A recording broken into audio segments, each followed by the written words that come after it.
Hey everyone, Benchy here from BenchyTests. Today we're going to be testing this, the HD3870 from Sapphire, which initially released back on 19th of November 2007 and was initially intended as a replacement for the HD2900 XT. It performed pretty much identically to the 2900 XT. The differences being, or the ideas for this being that it was going to use less power and cost less. So, yeah.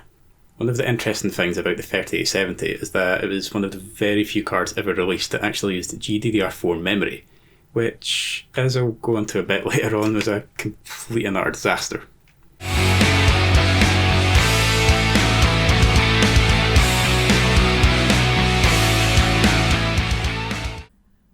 The RV670 XT based HD3870, specifically the Sapphire branded version we have here today, was priced at £139.98 here in the UK, around the time review sites originally got their hands on it back in 2007. Adjusting for inflation though, that's around £196 today. The US price now is a bit different at around $239.95, excluding any taxes, and that's equivalent to nearly $300 now, again excluding any taxes. It can be had for far cheaper these days, with CEX in the UK selling it for only £8 at the moment of writing. Over on ebay.com, it's also available for as little as $19 for the GDDR4 version. As mentioned, this was one of the few graphics cards ever released that used GDDR4 memory, which you might never have even heard of, and that'll be because GDDR4 was an utter disaster. It was way more expensive to produce than GDDR3 was, and any performance boosts it offered in no way, shape or form made up for the increased cost. Add to that the fact that GDDR5 was adopted less than a year later, and this meant GDDR4 would never see a wider adoption other than the few ATI cards it was on. Nvidia never even released a GDDR4 based graphics card. GDDR4's failure aside, the HD3870 featured 512MB of it on a 256-bit bus, running at 1125 MHz, or 2250 MHz effectively. The RV670 XT core, which ran at 776 MHz, used a terascale architecture featuring 666 million transistors, built on TSMC's 55nm fabrication process. It had 4 compute units with 320 shaders, 16 texture mapping units, and 16 raster operations pipelines. The 3870 also supported DirectX 10.1 compared to the 2900 XT's max supported DirectX version of 10. It also carried OpenGL 3.3 support as well. You'll need one 6-pin power connector to run the card, which also has 2 DVI connectors and one S-Video connector as well. Now, at the start, I mentioned being able to use modded drivers, and why would you want to do that, you might ask? Well, given that the latest official driver for the 3870 is Catalyst version 13.9, released back in 2013, it won't have any game-specific optimizations made to the drivers for games after 2013. So, firstly, we used a version of AMD's 16.2.1 driver, modded by Leshcat Labs for legacy card support. The link will be down in the description below. This however didn't work, but using the driver modding program called Phlegm, I was able to insert necessary files from the official 13.9 driver into the already modded 16.2.1 driver, and you know what? It only bloody worked. Something that needs to be pointed out though is that this driver needs driver signature enforcement disabled for it to work in Windows 10 64-bit, which is a potential security hazard. Now that we've got the driver working though, let's get on with the benchmarks.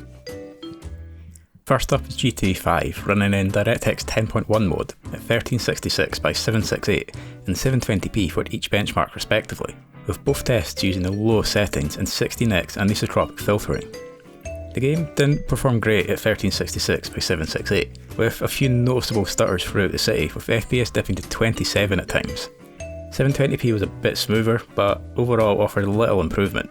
Both tests had issues where the GPU usage would often drop into the 80s or even down into the high 70s.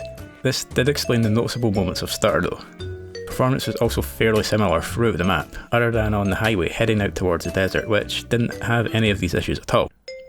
The 3870 only managed an average of 34 FPS at 1366 by 768, with 720p not much better at 36. 1% and 0.1% lows were near identical at both resolutions. 1080p and 720p had a lot of spikes in frame times throughout the test, up to around 80 and 89 milliseconds respectively, with 720p having a couple spikes of 113 and 119 milliseconds respectively as well. And comparing what the 3870 managed at 720p to the previously benchmarked GTX 240, which, as we'll mention at least a few times throughout the video, is cheaper today than the 3870 is, and you can see that despite performing well in its time, the 3870 is by no means the best choice you can make at the price range.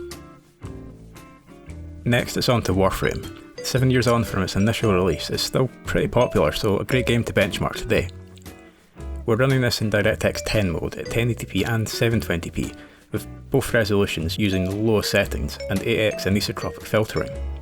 The benchmark was run in our survival mission on Jupiter. 720p performed fantastically as expected, but 1080p had issues with a micro-stuttery appearance throughout, caused by the frame times being pretty inconsistent. Frame rates wouldn't dip under 38 FPS at the worst, and got up to the low 60s at best, with 720p getting over 100 FPS quite regularly. And with far more consistent frame times, 720p is by far the better choice of resolution for Warframe, and you could definitely put some of the settings up here too. A bonus for 1080p though, is that there wasn't any sign of input lag, but that doesn't make up for the frame time inconsistency. The benchmark showed 1080p to average a respectable 55 FPS, with 1% and 0.1% lows of 38 and 31 FPS respectively. This seems fairly respectable, however the frame time inconsistency is its downfall here. 720p on the other hand managed to average 100 FPS, with 1% and 0.1% lows of 69 and 58 FPS respectively. There were a couple of spikes in frame times of 39 and 45 milliseconds respectively, but these weren't noticeable.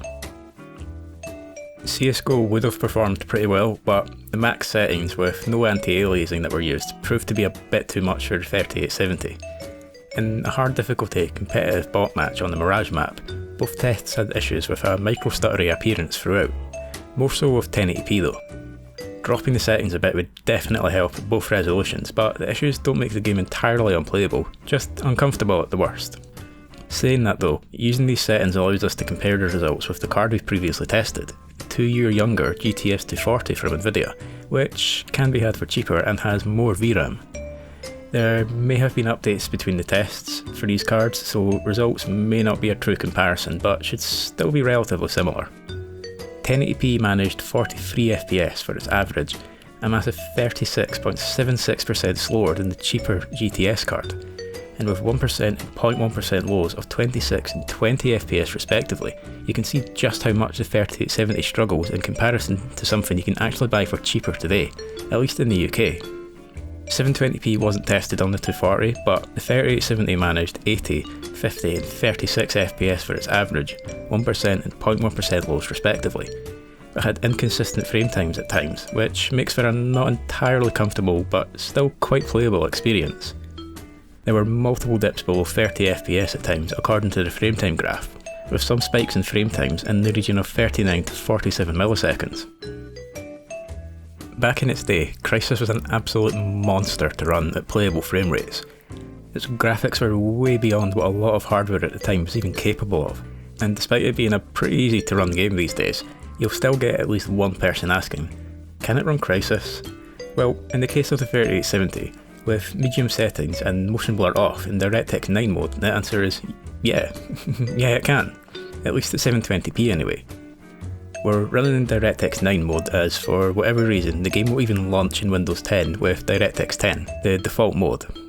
It's nothing to do with the game's 32-bit or 64-bit modes, which a lot of people have issues with in Windows 10. We're running the game in 64-bit mode here, by the way, so for now DirectX 9 will have to suffice. Both tests had major issues with quite noticeable lockups, which happen whenever the game autosaves. And as Crysis is new to the benchmarks here at BenchyTests, we haven't had the time to investigate whether autosaving can be disabled yet. But that aside, medium settings are just too much for the 3870 at 1080p. Frame times are quite inconsistent, especially noticeable when turned in the camera, although it is relatively smooth in some places, and the game dipped to 29 FPS at one point as well. 720p performs far better, and in fact would be perfect if it weren't for the dips we saw when the game autosaves. It had some frame time inconsistency, but it wasn't noticeable, at least to us anyway. I wouldn't really pay any attention to the 1% and 0.1% lows here, as I'm certain these were affected by the issues caused by the game autosaving. That aside, the 3870 managed a very respectable 43 FPS average, with 720p managing 76 FPS. These numbers are pretty decent considering how painfully hard to run the game was back then. So now we move on to overclocking with the 3870. At stock, the 3870 ran at 776 MHz on the core and 1125 MHz on the memory. Now, for the core clock, I managed to get this up to a stable 905 MHz in every game apart from Crysis, which needed to drop to 864 MHz to be stable. Not exactly surprised, considering how heavy a game it is to run, or how hard a game it is to run. Memory-wise, we managed to increase the clocks from 1125 MHz up to 1251 MHz, and that was stable for every game including Crysis. Despite the overclock, the 3870 still had the same issues as its stock clocks, which was true for both resolutions. Overall, the frame rate was higher, but the issues with the GPU usage persisted. Frame times were still pretty inconsistent in both tests, making for some uncomfortable gameplay at times.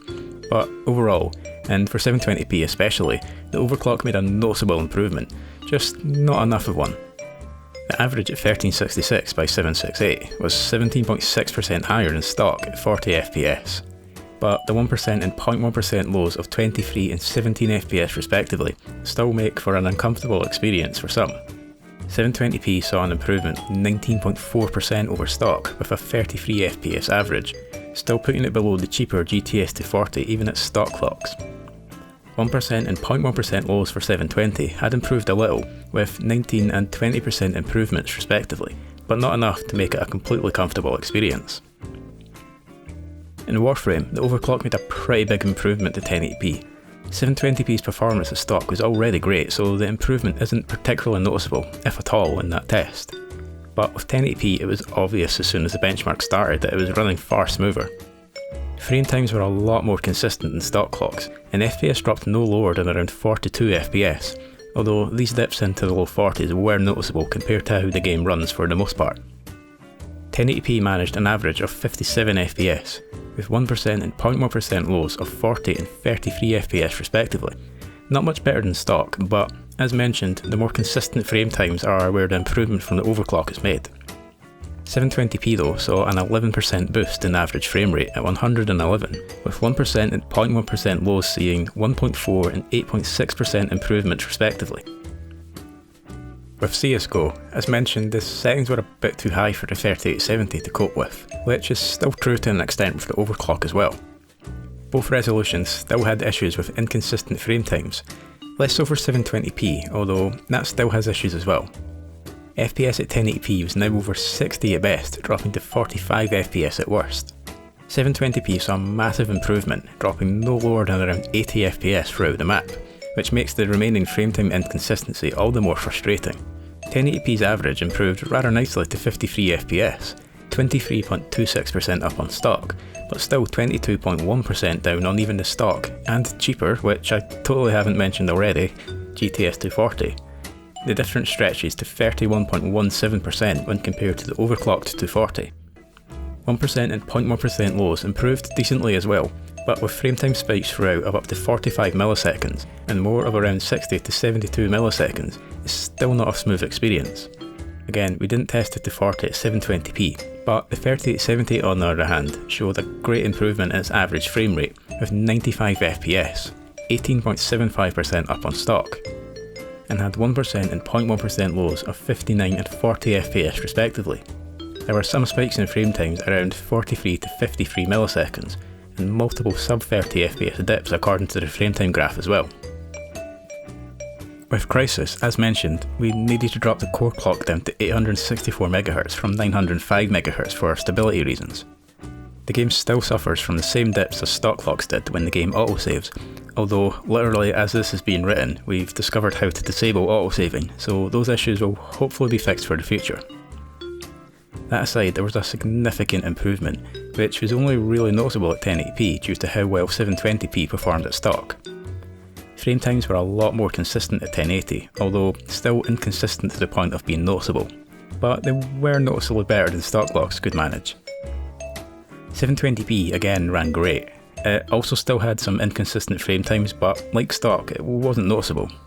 1080p managed a 9.5% increase in average frame rate up to 46 FPS, with 720p seeing 82 FPS for its average, a boost of 7.9%. Pay no attention again to the 1% and 0.1% lows, as they would have been affected by the dips caused by the game autosaving. Overall, performance was kind of disappointing, to be honest. It was still an interesting test, as we were excited at getting the modded drivers working, but a driver can only go so far in improving performance. It can't make up for relatively weak hardware. It couldn't even manage an entirely smooth experience in GTA 5 at 720p on the lowest settings. It has issues in CSGO as well, even at 720p, but to be fair, the settings chosen for that test were too high for the 3080 anyway. Crysis was a surprise though, as even at 1080p, the game could be quite playable and enjoyable if you reduce the settings down to their lowest, with an increase in some settings being a possibility at 720p as well. Just make sure to disable autosave first if you don't want the same issues we encountered. Before we finish up today, I'd like to give shoutouts to Patreon supporters TazFaeDodge and ShadowInTheVoid for helping to make all of this possible. If you enjoyed this video, please consider leaving a comment and a like, and subscribing to my channel if you'd like to see more content like this, and maybe even sharing the video with people you think may enjoy it. And although there's no obligation to do so, you can support me in creating these videos through my Patreon at patreon.com/BenchyTests, or through Ko-fi at ko-fi.com/BenchyTests. And if you do decide to become a patron, you'll gain early access to all of my videos for as long as you remain a patron. So thanks for watching my video. It means a lot that you would take the time to watch my content. Hopefully I'll see you in the next one.